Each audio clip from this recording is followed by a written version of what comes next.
MTV news Kannada ವಾಹಿನಿಗೆ ಸ್ವಾಗತ. ಹೋರಾಟದ ಹೆಸರಲ್ಲಿ ಪಂಚಮಸಾಲಿ ಸಮಾಜದವರು ಹೈಕೋರ್ಟ್ ಆದೇಶ ಉಲ್ಲಂಘನೆ ಮಾಡಿ ರಾಷ್ಟ್ರೀಯ ಹೆದ್ದಾರಿ ಬಂದ್ ಮಾಡಿ ಸಾರ್ವಜನಿಕರ ಆಸ್ತಿ ಪಾಸ್ತಿ ಹಾನಿ ಮಾಡಲು ಮುಂದಾದಾಗ ಅನಿವಾರ್ಯವಾಗಿ ಅದರ ಮೇಲೆ ಲಾಠಿ ಚಾರ್ಜ್ ಮಾಡಬೇಕಾಯಿತು ಎಂದು ಎಸ್ಪಿ ಡಾಕ್ಟರ್ ಭೀಮಶಂಕರ್ ಗುರು ಹೇಳಿದ್ದಾರೆ. ಮಂಗಳವಾರ ರಾತ್ರಿ ಎಸ್ಪಿ ಕಚೇರಿಯಲ್ಲಿ ಸುದ್ದಿಗೋಷ್ಠಿಯಲ್ಲಿ ಮಾತನಾಡಿದರು. ನಮ್ಮ ಪೊಲೀಸರ ಮೇಲೆ ಚಪ್ಪಲಿ ಹಾಗೂ ಕಲ್ಲಿನಿಂದ ಹಲ್ಲೆ ಮಾಡಿರುವ ವಿಡಿಯೋಗಳು ನಮ್ಮ ಬಳಿ ಇದೆ ಎಂದಿದ್ದಾರೆ.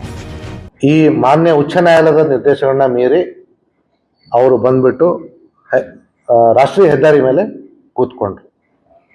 ಅದ್ರ ಜೊತೆಗೆ ಅಷ್ಟಾದರೂ ಕೂಡ ನಾವು ಅವರ ಮನವೊಲಿಸಲಿಕ್ಕೆ ತುಂಬ ಪ್ರಯತ್ನ ಕೂಡ ನಡೆಸ್ತಾ ಇದ್ವಿ.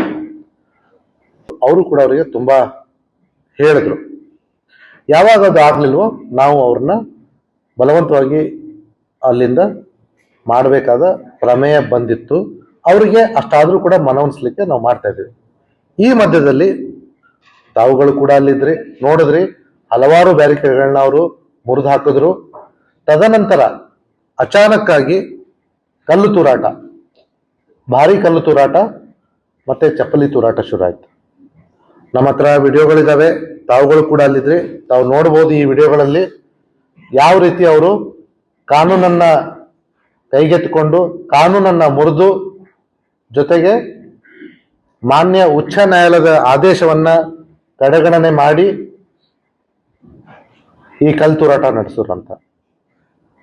ಇಷ್ಟೆಲ್ಲ ಆದ್ಮೇಲೆ ನಾವು ಸಾರ್ವಜನಿಕರ ಹಿತಾಸಕ್ತಿಗೋಸ್ಕರ ಮತ್ತೆ ಪಬ್ಲಿಕ್ ಪ್ರಾಪರ್ಟಿ ಮತ್ತೆ ಪಬ್ಲಿಕ್ ಲೈಫ್ ಅನ್ನ ಉಳಿಸ್ಕೊಳ್ಳೋಕ್ಕೋಸ್ಕರ ನಮ್ಮ ಅವಶ್ಯಕತೆಗೆ ಅನುಗುಣವಾಗಿ ಮಿನಿಮಮ್ ಬಲ ಪ್ರಯೋಗ ಮಾಡಲಿಲ್ಲ ಅಂತಂದ್ರೆ ನಾವು ಮಾನ್ಯ ಉಚ್ಚ ನ್ಯಾಯಾಲಯದ ಆದೇಶವನ್ನ ಉಲ್ಲಂಘನೆ ಮಾಡ್ದಂಗೆ ಆಗ್ತಾ ಇತ್ತು. ಯಾಕಂದ್ರೆ ಅವರು ತಾಜಾ ಸುದ್ದಿಗಾಗಿ ಎಂಟಿವಿ ನ್ಯೂಸ್ 24x7ಗೆ ಸಬ್ಸ್ಕ್ರೈಬ್ ಮಾಡಿ ಮತ್ತು ಬೆಲ್ ಐಕಾನ್ ಅನ್ನು ಒತ್ತಿ. ತಪ್ಪದೇ ಲಿಂಕ್ ಶೇರ್ ಮಾಡಿ.